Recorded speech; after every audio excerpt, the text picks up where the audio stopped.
to The Spirit of Watercolor with Linda.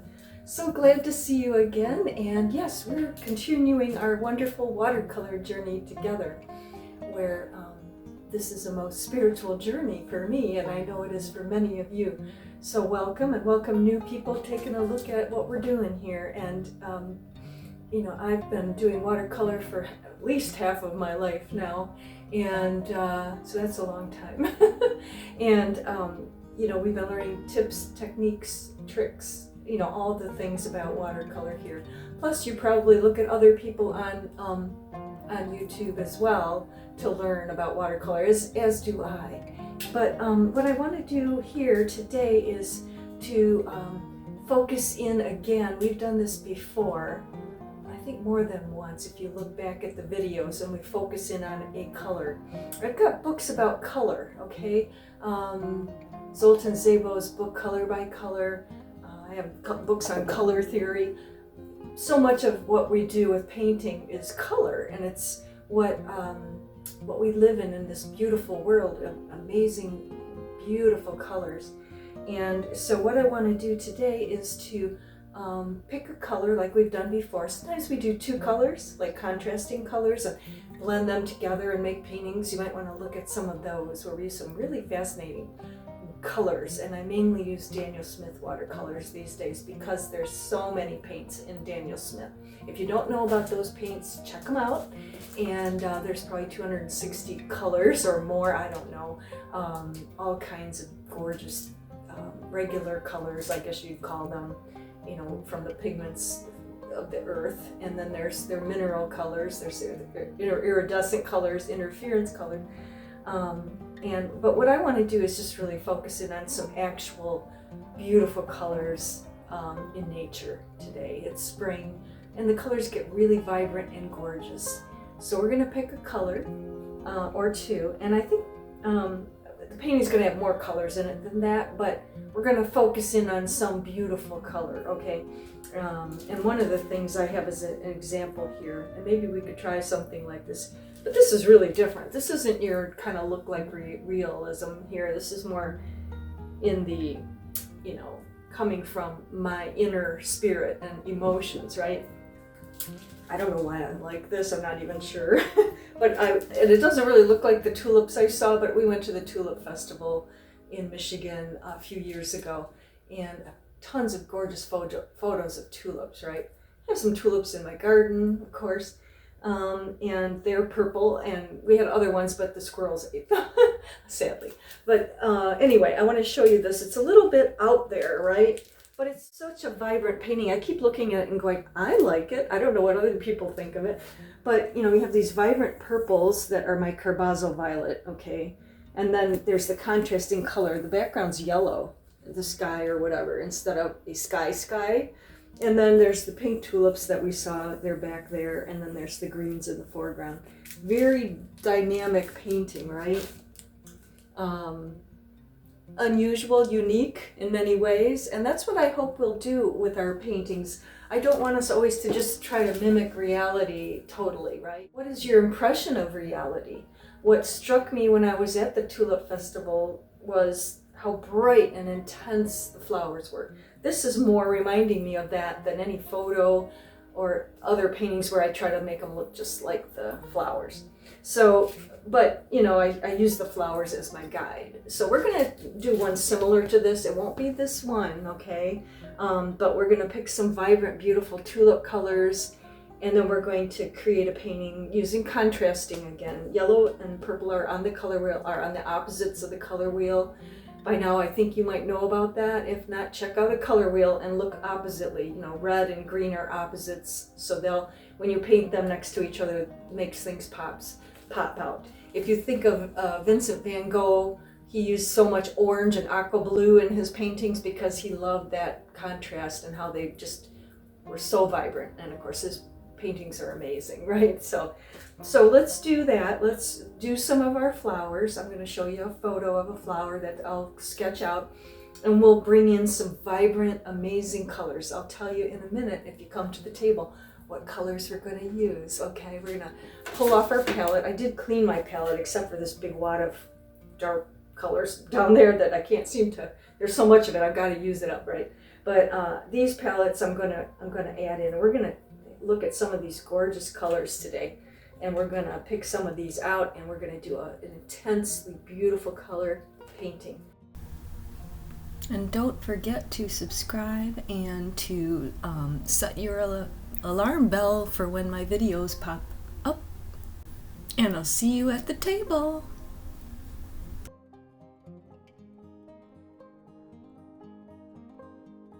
So I'm looking at my tablet here. I've got my tulips that I love. One of the most vibrant colors on the trip when we went to the Tulip Festival in Holland, Michigan, were these orangey red, like scarlet, bright tulips. I love this one. So I'm going to choose, some of these here to draw from, okay? And then we're going to paint these incredible colors. And again, talking contrasting colors for pop, I'm going to use the greens in this, of course, and I'm going to add some more deeper, richer greens, aqua greens, to really make these pop, okay? And it's not going to look like this photo, but we're taking this photo as a reference, okay? And we'll use it to get inspired and do a really super dynamic abstract expressionist again, which is kind of the theme of this video, right? Is to take it and amp it up, and abstract it, if you will, or change it so that it's an emotional expression of what you see and feel in nature or in life, in any subject you use. And that's what we're going to do, is these tulips for our inspiration. Okay. So again, here I've gone in and I've picked out a few of these tulips here, and then I'm going over to my paper here, and I'm actually drawing in not with regular pencil, but with Albrecht Dürer. Well, it's actually Faber Castille. It's a certain kind of watercolor pencils that I just absolutely love, and I'll put them in the description of what I'm using. It's a smaller set here, actually, of these pencils. Albrecht Dürer was an artist, very good draftsman, drawer, and the pencils. And I'm just using a reddish orange and an orange colored one to draw these in. And as you can see, I've started drawing it. So I'll draw those in, and then I'll take the greens and the aqua blues, and I'll draw in some stems and leaves. And they're gonna kind of take over the whole piece because I want these to really pop forward, okay? So, there'll be some of that contrasting color up here too, or maybe even the aqua blue, a little sky if we decide that, but I'm gonna draw those. So here you can see the drawing that I've been doing, and I've been drawing in all these tulips, right? To move my brushes. There we go. So they're smaller in the, in the background up here as I'm going up, and then they're larger in the foreground, and the stems. And then I've started to do some of the the leaves that come up, and I may or may not do all of them, but you have the idea. And I've used this watercolor pencil. Again, I've used the reds, and then I've used a warm and cool green as well, and the orange. And the reason is because when you start to use the paints, I've found that this is a wonderful thing to do, is use the pencils, because they kind of disappear into it's watercolor pencils, so they become paint. Then you don't have pencil lines. So I thought, let's try this. I haven't done this in a while, and remind us all. And we'll get some loose wet on wets in the backgrounds as well of these. So I might put a few more of these leaves coming up. As you can see, I've been putting in the leaves, drawing them in. They also called them, what was the word, blades. And I like that because they kind of look like blades, don't they? Like a snake plant is like blades. So yeah, there's a lot going on here. It's kind of busy with a lot of flowers. But that's what I just felt like doing, was drawing all these tulips. And then I'm going to bring them all in. And again, I'm trying not to, and I hope you will listen to what I'm saying, because it's for me and it's for you as well to hear this, that we're looking at doing something more in the realm of abstract expressionism. So I'm thinking Van Gogh, I'm thinking expressive, colors flowing and not trying so much to make it look like the photograph. So let's depart from stressing and angsting about that, right? And let's work on making a painting that's fun, exciting, vibrant, and all that. And so here, looking at our tulip painting, I'm going to start by using some of my most vibrant oranges and reds. And so at the very top of the palette is Pyro Scarlet. I'm pulling down also some of the Perylene Orange from the left side there. And I'll use those a lot. I might put in a little bit of alizarin crimson as well. My paints on my palette go from warmest to cooler. So as you can see there, that's why I'm choosing those three. One is warmer, one is cooler. It just adds a little variety. And then wetting the flowers, I'm starting with the first largest tulip, wetting it with just clear water, as I tend to do with wet on wet, right? And you can do this and have fun with it, okay? Then we're gonna, use the pointed rounds that I have, number 6, number 4, mostly, and I think I even use just a not pointed round as well from my brushes. And they're sable, but you can use synthetic just as well. I'm just used to those. Okay, it's coming in wet on wet there. Often when I get started, I might have to go back and get more of the paint concentration. Sometimes it's a little light when you start. That's just normal. And then you start to add stronger values. Or you can just come in with soft values, and then as time goes on, and it dries, you can come back in with stronger value, which you will see me do here from time to time, okay?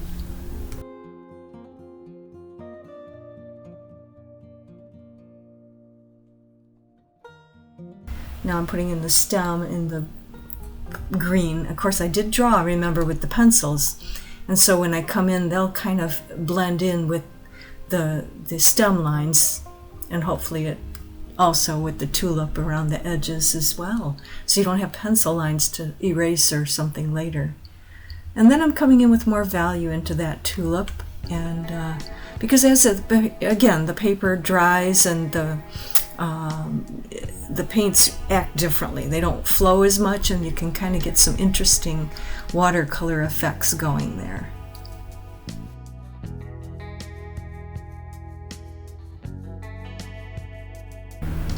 I always like to remind myself as well as you that we want to keep some white up there in our flowers and in our paintings, because white is also a color that is included and adds to the character of a painting.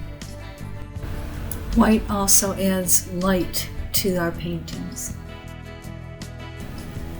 And working on the bottom of the tulip there, you'll see it. There's some green there. I used the green gold, which is sort of a lime green, and the stems, and then coming back up to the flower itself again, and the red just as it's drying. I keep coming in and adding more just till I get the values to kind of flow, like you get that feeling that the flower's rounded just by how light or how concentrated or how light the value is. It changes and makes it feel like it's in more three-dimensional.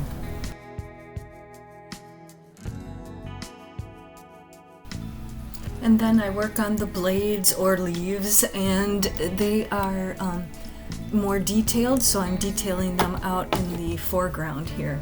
As we move back, I'm going to get looser and not have the hard edge lines that define so much.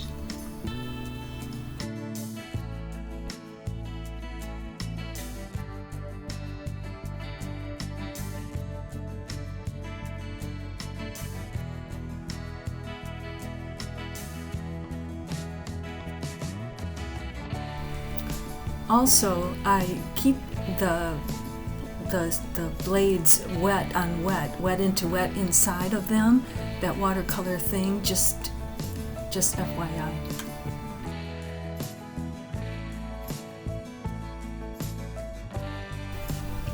Then I'm working on the second largest tulip in the foreground, and I'll start to go back and forth, as you'll see, between that and the leaves at the bottom, and start to work my way up to the other tulips.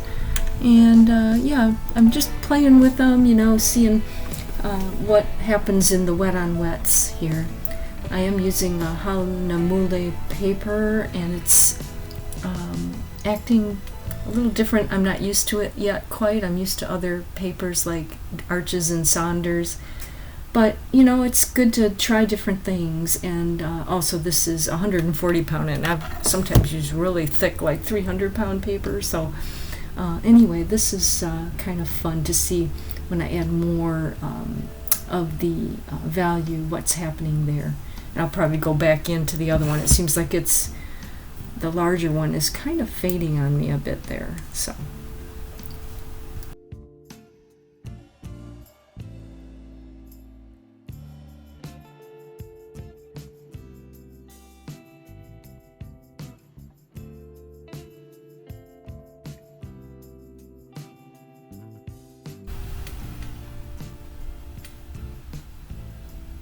And this will continue on for a while, where we're doing the stems and the leaves, and I wet the paper sometimes with a large mop brush that is my Cotman, which is a student grade brush, and it's just, those are not bad. I'm curious about some of the other brushes in that line.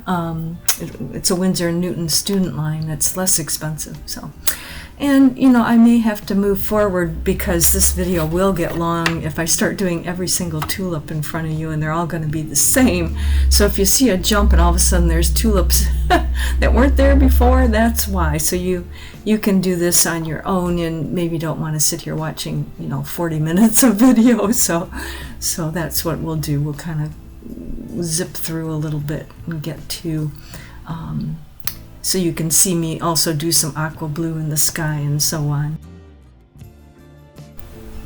So here you can see just a photo of the tulips that I've done so far, and I didn't quite, I mean, I'm debating, in the background they're much lighter and softer, and I might keep them that way, just the stronger values come forward, and then we have the other ones in the background getting lighter as they go in the background, although the ones at the top need a little bit more fill in. But yeah, I think we're gonna go with that, and then we're gonna start to come in the next segment showing you how to add all this vibrant different greens and the aqua blue in, and it's gonna get really loose and wet and fun and abstract, and abstract expressionism is what we're going for. So hope you like this. Stay tuned.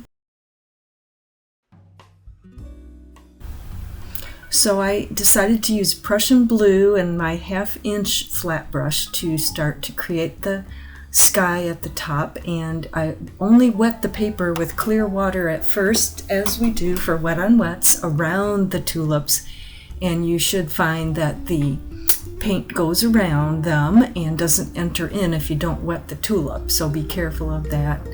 And then I'm going to add the green below, the different shades of green, the green gold and the sap green and the deep sap green. And so you'll see that it creates this more in the background, soft washes, and it'll emulate but not be precision blades and leaves like you see in the foreground. And it has a very lively look to it, and it's very contrasting, which is the goal here, right? So I'll show you how this looks after it dries as well. Okay.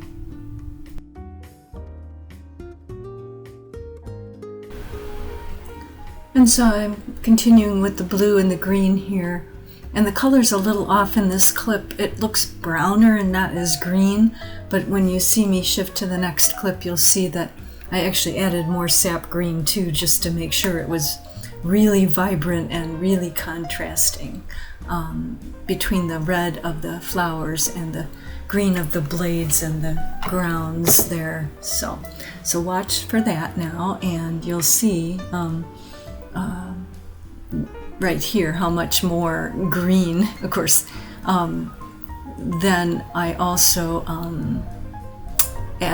realized I had to add more color to the tulips at the top. They were quite soft, almost white. I didn't put enough color in those very top tulips that are in the background. They have to stay soft in color, those, because we have very, very intense colors in the foreground, as you see here. I don't want it that intense. I want it to fade and move backwards. So they have to stay soft. So just so you know, you just add more water to get, a more diluted of the same color, which is, again, my Pyrrole Scarlet, and I mixed a little bit of alizarin in there, but Pyrrole Scarlet's a very orangey red, and it's beautiful, and so I just wanted to neutralize it just a little to match the other flowers, so they have a bright red pop to them.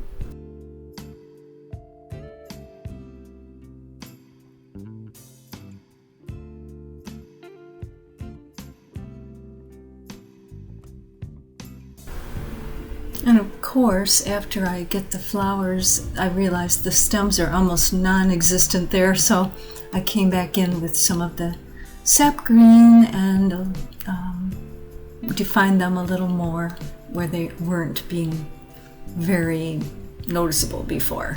Okay. And so here they are finished. I put a matte on them, and they're very bright, aren't they, and vibrant. And it's that contrasting colors that we use from the color wheel, the green and the red, that really makes them pop. I feel like in real life, the blue, the Prussian blue in the background is much stronger than I have it here.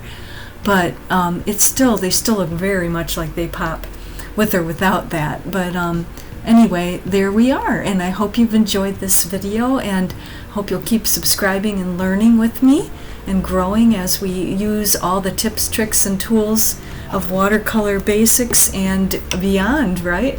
So thanks for joining me today with the spirit of watercolor, and we have fun along the way. See you soon.